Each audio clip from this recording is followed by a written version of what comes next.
right, it's a pleasure to be joined by Sandy MacKinnon from Royal Tusk. How are you? Oh, I'm great, man. Glad to be home, back in the city. Back in Edmonton. Happy to have you here and happy to have you on the show on your birthday, actually. It is my birthday, and I'm feeling a little pickled today, but they say hair of the dog is the best remedy, so I think afterwards we'll kick it up again. Man, I should have grabbed a six-pack for this. We could have got started right now. Oh. Yeah, maybe. Early, yeah, maybe it helped a bit. How is this compared to other birthdays that you've had in the past? Because obviously this weekend you're going to be playing at Chaos, Alberta with the group and with some incredible metal icons such as Slayer and Marilyn Manson. Man, I'm so stoked. But one of the things is we've been touring.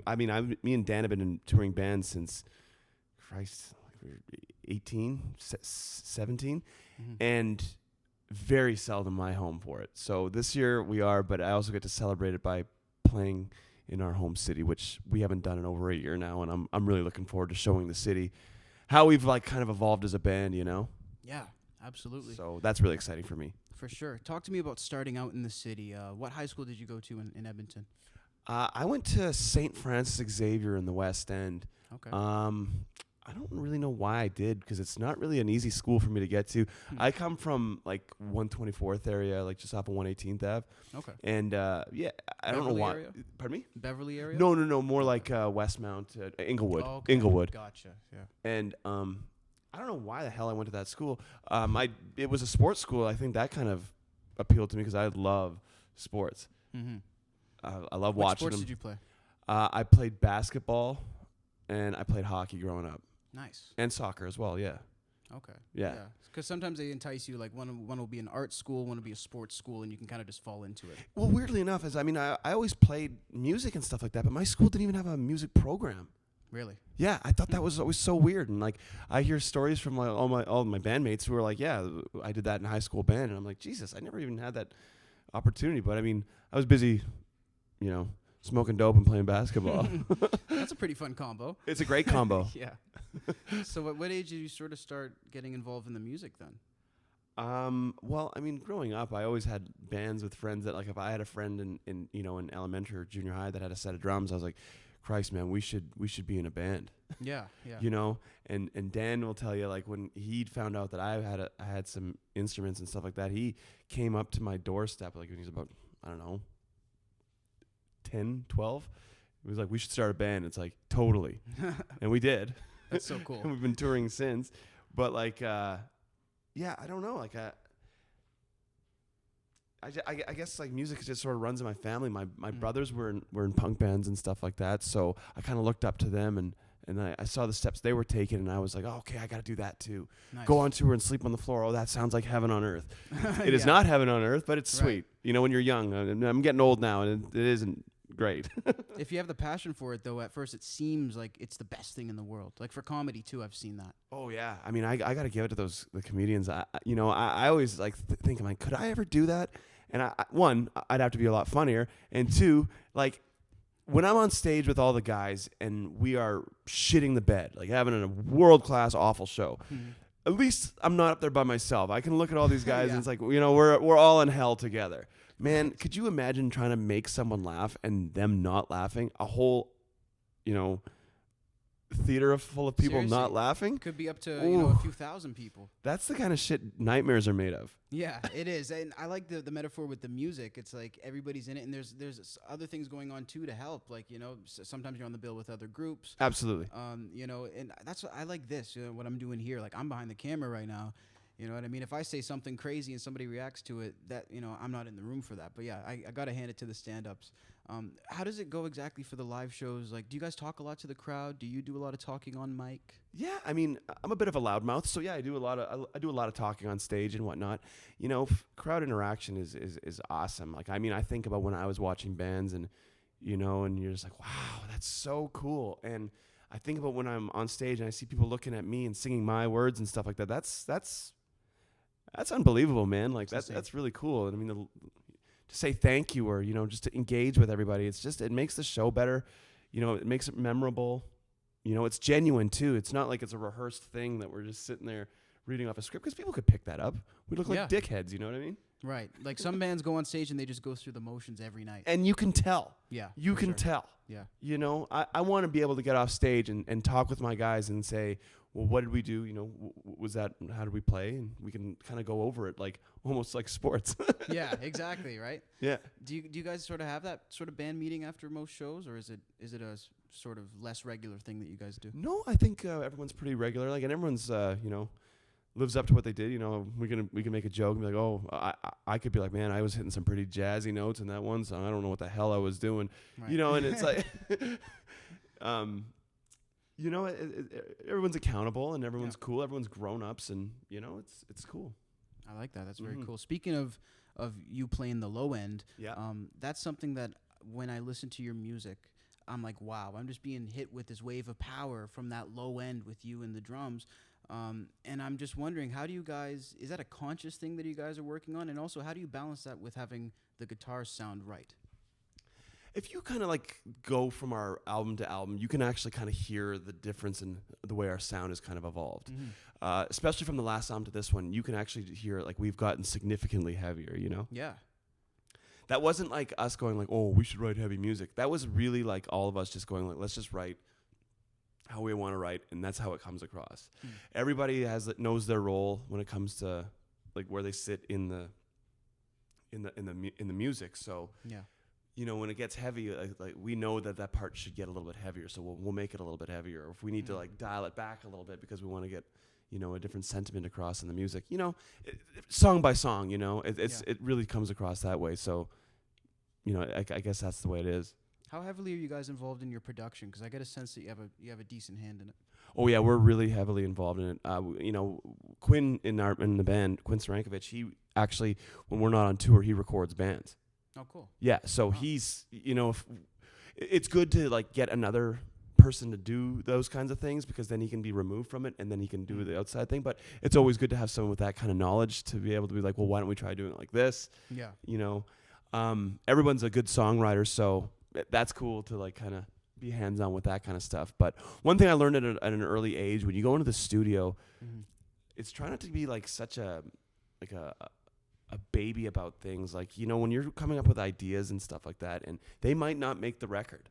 Yeah. And that's just the way it is. You should be looking for the common good of the song, not for yourself. Yeah. And if you can't take it, then piss off. Right. It's true. It's for the greater good of the listening experience. And I've heard that that's led to the downfall of many bands. Yeah, but people are like, oh, this part's got to stay. It's like, well, the song sounds like shit now. Right. You know, you just got to have thick skin to work alongside someone creatively, because not all your ideas are going to make it. Right. You know, 100%. And you have to be objective and go, that guy's idea is killing mine. Yeah. And it makes more sense that we go with that one. Right. You know? 100%. How many songs do you guys typically have it narrowed down to before you pick the final track list? Oh, it's kind of varied from album to album. Varies. Yeah. Yeah. I can imagine. Yeah. I mean, we're probably like, we're already starting to write for the next one now. Nice. Wow. And the demos are crazy, and cool. I don't know how many we're going to cap it at, but we're not going to cap it. You know, when there's the lightning in the bottle, you don't do up the top of the. You don't want to stop. Exactly. So when things are good, you got to start cooking. Absolutely. Where do you record most of your ideas? Well, Quinn has a studio as well. Me and Dan actually live together, and we have a studio as well. And we do all sorts of stuff. Like, we have so much technology at our fingertips that even if you're just writing an acoustic line in your head, you can throw your phone down and record it. Exactly. I mean, one of my biggest nightmares is if someone got my memos on my phone. Yeah. Oh my God. There's some dog shit songs that I've written on there. And the thing is, like, sometimes I'll be walking and I'll be thinking of a guitar line. And so I don't have means to just start playing something. So I'll sing it into my phone. Exactly. I'll like run around a corner and just like kind of hum it or something. And sometimes I'll like, then later on I'll like listen to it. I'm like, what the hell is that? What note is that supposed to be? Yeah. You can't remember what the song was? But sometimes I have to actually physically go in and start taking those out, because that would be super embarrassing if those were to fall into the wrong hands. And that doesn't mean someone should be trying to get at my phone. I'm going to grab it right now and make sure no one's... Yeah, I got a charger here if you want to leave it in the corner there. Yeah, why don't you plug it right into the computer, download all your memos on it. You wouldn't want some of those songs. There's more crap than there is good. What if there's some gems in there though? There might be. Yeah, I'm sure there are. There might be, but there also, I know for a fact that there's a lot of shit on there too. Yeah, I can, mine's the same. I have about 400 voice memos, jokes, and songs. I could say it's probably about equal. Question about sort of, because, and I've had this conversation with various artists in different capacities. Okay. There seems to be a lot of false ideas about what being in a band is. And we talked about sort of like the touring aspect off the top. Well, everyone is always like, oh man, backstage is where it's at. It's like backstage. If you go back there, you'll see guys trying to relax, maybe get clean, maybe a little bit of exercise, having a beer or two. Yeah, I mean it's not crazy. It's not like Motley Crue backstage, It's actually not that exciting. Yeah. Life on the road is really tough. It's not party. Yeah. Actually, like a lot of drinking happens because of how hard it is. Right, to try to alleviate the stress of. Yeah, which isn't a good thing. I mean, you gotta balance, the good with the bad. You know what I mean? But that is a big misconception, and I do think that I have the best job in the world. I do, hands down. But I also know that there's a lot of hell to go in with it too. Just like anything, there's like, to do your goal, you do have to, wade through a whole waist deep shit. You know what I mean? Oh, absolutely. I mean, and it's just one of those things that people think it either happened overnight or it was handed on a silver platter, just because they may have heard of you overnight. But to hear of someone overnight, they've often put in a decade of work. Yeah, you didn't hear about the times you drove 8 hours to play for 10 people. Yeah, 100%. Or you drove through a snowstorm and you flipped your trailer. Yeah, which I've done 3 times. Really? Yeah. On the way to gigs? Oh, yeah. That's Sucks. intense. We live in an area where, because people, you go on tour all over the world, and people are like, where are you from? And you kind of describe where you're from, and they're like, I'd never go there in the winter. And it's like, well, we don't really have that option. We have to do it. We're here. And we're here. We're right in it. And it's scary. Like, touring Western Canada in the winter is maybe one of my biggest fears. But you do it, and you do it smart, but it is not easy. Trans-Canada Highway and stuff like that? Yep. Wow. That's intense. What's the longest you've driven for a gig? For one gig? Or maybe at one time. We've had tours that start in Toronto. Okay. And that happens actually more often than not. Or we have tours that start somewhere in the States. Like, we have a tour coming up in September that starts in Waterton, New York. Oh, wow. Cool. And when you break it down hourly, that's like 50 hours away. Hell, yeah, that's 50 really hours far. away. But we've been, we have our rig out there right now, and it's locked up, so we just fly out and grab it, and away we go. Nice, I like that. We're really in the middle of nowhere when you break down Edmonton. It's a great city. It's a great community. It's got an amazing art scene, and man, some of the musicians that come out here are nuts. And I know they're nuts because I've done it too, and I know it's hard as hell to go to be where you got to be. Oh, it totally is. And it's not like a 2-hour drive. Yeah, it's so true. And speaking on the location, I'm curious to get your perspective on this, because I actually just had a rapper from Edmonton on recently. And from your perspective and your genre, what was it like coming up for you in Edmonton, and how well were you supported by your peers, or was it more of a competition? No, people who make it a competition really need to find another outlet, because it's not a competition. I love seeing other artists, especially doing well. That makes me feel good. It makes me proud of the scene here. Yeah. Growing up, I mean, we were like a pop punk band, and the only way we could get shows were with metal bands and hardcore bands and stuff like that. So we really had to step up our game. But one of the things we were like, let's not write music just to appeal to. We still want to write music that we feel, right? Yeah. And so everyone was really supportive of it. Whether or not they liked it or not, they were really supportive, and they really had our back. And I still feel that actually with Royal Tusk. I mean, we go on the road, and we come back, and we're welcome back with open arms. And I can't wait to do that this weekend when we get on for Chaos. Like I said, it really feels like kind of a little bit of a homecoming, even though I leave in a week and a half later for a tour. So right, and you just got back from, like you said, from tour since January. Yes, off and on since January. It's been wild. We'll probably crack over 200 shows by the end of the year. Yeah, it doesn't really end, does it? No, but that's a good thing, right? Yeah, I think it is. As long as you love it, it's a good thing. That absolutely, that's absolutely true. Yeah. So it's a lot of work, but like I said earlier, you have the best job if that's what you have to do. Yeah. And there's so much work that goes into getting to a show and another misconception that people have no idea. Mm-hmm. It's like, okay, we only have to drive 2 hours today. It's like, yeah, but I had to drive 45 to get here. Yeah, exactly. And then we're starting our route. Yeah, exactly. So Right. it is what it is. And I mean, obviously you work hard and hopefully it gets easier, but Mm-hmm. I'm pretty happy where I'm at right now. I like that a lot. Yeah. And in terms of doing your own sort of sound, is that where the bluegrass sort of element came in with you guys? You know, I think it was this, we've had different kind of incarnations of this band. Yeah. Like different members and stuff like that. And I really attest that to being like, when you're with a certain group of people, that's the sound that comes from it. Mm-hmm. Yeah. And when you're with another group of people, that's the sound you get. So you get this sort of, like even though from Deal Breaker to now, one of the members decided it wasn't for him. I mean, Yeah. we got significantly heavier.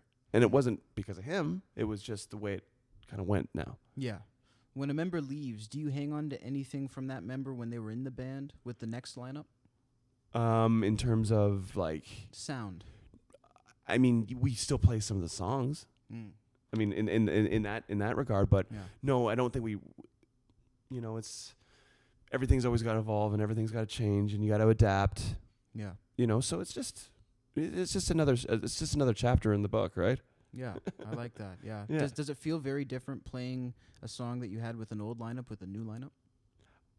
Sometimes the sound changes quite a bit. Yeah. I Yeah. can imagine. There's certain songs that like, when we're like, oh, let's bring it down to that kind of rootsy kind of old 70s rock sound. And sometimes we have trouble with it because it just sounds really heavy. Yeah. Right. Which is okay. But I mean, that's just the way it is now. I like that. Yeah. Cliche question to end it off. Where'd you guys get the name Royal Tusk? We were just kind of thinking like, we had so many different names and we were with a label that were like, you guys got to actually have a name. Right. So that's a factor. I was like, oh, that's a good point. And we were just kind of, we were just thinking about things and Royal Tusk, like, I mean, when you think of a tusk, it's like a sought after thing by poachers. It's on an elephant, it looks so majestic, or a walrus even, or a warthog. They look like the kings. Yeah. They look badass. A big piece of, almost like a big natural piece of bling. Hell yes, definitely. So, you guys just So we were just like, yeah, that's kind of cool. I think in my head, I have it like, I have an image where it's like adorned with jewels and whatnot, and I like that. I don't know where to go from there. Maybe the next album cover. You never know. Maybe, but You I guys mean, are working on it. yeah, absolutely. But this is a cool setup you guys got you doing here, man. Like Thank I you. think this is awesome Appreciate concept. that. Yeah, we're trying to give, like I say, the people an inside look at what it's like to hang out with you and hang out with all these incredible artists. And Sandy, I thank you so much for stopping by. Man, if anyone ever wants to hang out, I mean, you can see me out and about, and if you do, come up and say what's up, man. Like I'm a very approachable dude, and it's I'm an active part of the scene. So Absolutely. come say what's up, and I'll love gladly that. maybe we'll have a drink or slap a high five or whatever. Beautiful. And Royal Tusk is gonna kill it this weekend. I hope so, man. It'll be a good time. Hopefully this weather keeps up, man. Yeah. Seems to be hotter all over the planet except here. Exactly. Let's hope we can catch up.